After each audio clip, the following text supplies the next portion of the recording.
Number 1391۔ اس clip میں آپ قرآن پاک کی سورہ شورا کی آیت نمبر 31 سے 35 تک کی تلاوت، ترجمہ قرآن اور تفسیر قرآن صراط الجنان سماعت فرمائیں گے۔ بسم اللہ الرحمن الرحیم۔ ترجمہ، اللہ کے نام سے شروع جو نہایت مہربان رحمت والا ہے۔ وما انتم بمعجزین فی الارض وما لکم من دون اللہ من ولی ولا نصیر۔ ترجمہ، اور تم زمین میں اللہ کو بے بس نہیں کر سکتے اور نہ اللہ کے مقابلے میں تمہارا کوئی دوست ہے اور نہ مددگار۔ وما انتم بمعجزین فی الارض، اور تم زمین میں اللہ کو بے بس نہیں کر سکتے، یعنی جو مصیبتیں اللہ تعالیٰ نے تمہارے نصیب میں لکھ دی ہیں تم ان سے کہیں بھاگ نہیں سکتے اور نہ ہی ان سے بچ سکتے ہو، اور نہ اللہ تعالیٰ کے مقابلے میں تمہارا کوئی دوست ہے اور نہ مددگار کہ وہ اللہ تعالیٰ کی مرضی کے خلاف تمہیں مصیبت اور تکلیف سے بچا سکے۔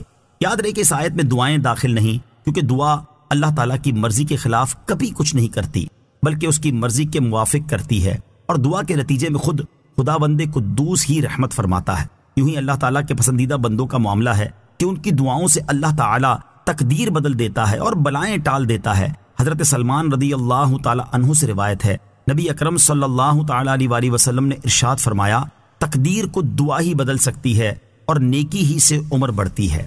وَمِنْ آيَاتِهِ الْجَوَارِ فِي الْبَحْرِ كَالْأَعْلَامِ۔ ترجمہ، اور سمندر میں چلنے والی پہاڑوں جیسی کشتیاں اس کی نشانیوں میں سے ہیں۔ وَمِنْ آيَاتِهِ، اور اس کی نشانیوں سے ہیں۔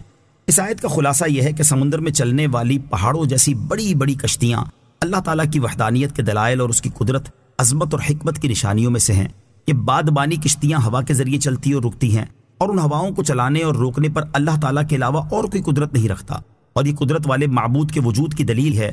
اور اس کی دوسری دلیل یہ ہے کہ یہ کشتیاں انتہائی وزنی ہوتی ہیں، لیکن اپنے بھرپور وزن کے باوجود ڈوبتی نہیں بلکہ پانی کی سطح پر تیرتی جاتی ہیں۔ ان کشتیوں کے ذریعے اللہ تعالیٰ کے اپنے بندوں پر عظیم انعامات کی معرفت بھی حاصل ہوتی ہے، جیسے ان کشتیوں کے ذریعے زمین کے ایک کنارے سے دوسرے کنارے تک سامان کی نقل و حمل سے تجارت کے عظیم فوائد حاصل ہوتے ہیں، اور یہ اللہ تعالیٰ کا بہت بڑا انعام ہے۔ يَشَأْ يُسْكِنِ الرِّيحَ فَيَظْلَلْنَ رَوَاكِدَ عَلَى ظَهْرِهِ إِنَّ فِي ذَلِكَ لَآيَاتٍ لِكُلِّ صَبَّارٍ شَكُورٍ۔ أَوْ يُوبِقْهُنَّ بِمَا كَسَبُوا وَيَعْفُ عَنْ كَثِيرٍ وَيَعْلَمَ الَّذِينَ يُجَادِلُونَ فِي آيَاتِنَا مَا لَهُم مِّن مَّحِيصٍ۔ ترجمہ، اگر وہ چاہے تو ہوا کو روک دے تو کشتیاں سمندر کی پشت پر ٹھہری رہ جائیں، بے شک اس میں ضرور ہر بڑے صبر کرنے والے، شکر کرنے والے کے لیے نشانیاں ہیں۔ یا اگر اللہ چاہے تو ان کشتیوں کو لوگوں کے گناہوں کے سبب تباہ کر دے اور بہت سے گناہوں سے درگزر فرما دے، اور ہماری آیتوں میں جھگڑنے والے جان جائیں کہ ان کے لیے بھاگنے کی کوئی جگہ نہیں۔ إِن يَشَأْ يُسْكِنِ الرِّيحَ، اگر وہ چاہے تو ہوا کو روک دے۔ اس آیت اور اس کے بعد والی آیت کا خلاصہ یہ ہے کہ اگر اللہ تعالیٰ چاہے تو اس ہوا کو روک دے جو کشتیوں کو چلاتی ہے، تو تمام کشتیاں سمندر کی پشت پر ٹھہری رہ جائیں اور چل ہی نہ پائیں۔ یا اگر اللہ تعالیٰ چاہے تو مخالف سمت سے ہوا بھیج کر بعض کشتیوں کو اس میں سوار لوگوں کے گناہوں کے سبب غرق کر دے اور بہت سے لوگوں کے گناہوں سے درگزر فرما دے کہ ان پر عذاب نہ کرے اور انہیں ڈوبنے سے محفوظ رکھے۔ بے شک اللہ تعالیٰ کی مرضی کے مطابق کشتیوں کے چلنے اور رکنے میں ضرور ہر بڑے صبر کرنے والے، شکر کرنے والے کے لیے نشانیاں ہیں۔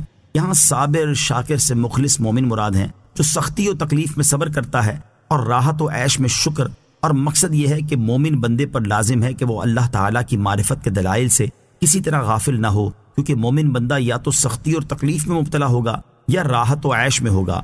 لہذا اسے چاہیے کہ اگر اس پر سختی اور تکلیف آئے تو وہ صبر کرے، اور نعمتیں ملیں تو اللہ تعالیٰ کا شکر ادا کرے۔ شکر کے 15 فضائل، یہاں آیت کی مناسبت سے شکر کے 15 فضائل سماعت کیجیے۔ نمبر 1، شکر ادا کرتے ہوئے کھانے والے کا اجر صبر کرتے ہوئے روزہ رکھنے والے کی طرح ہے۔ نمبر 2، اللہ تعالیٰ شکر کرنے والوں کو اس کا صلہ دے گا۔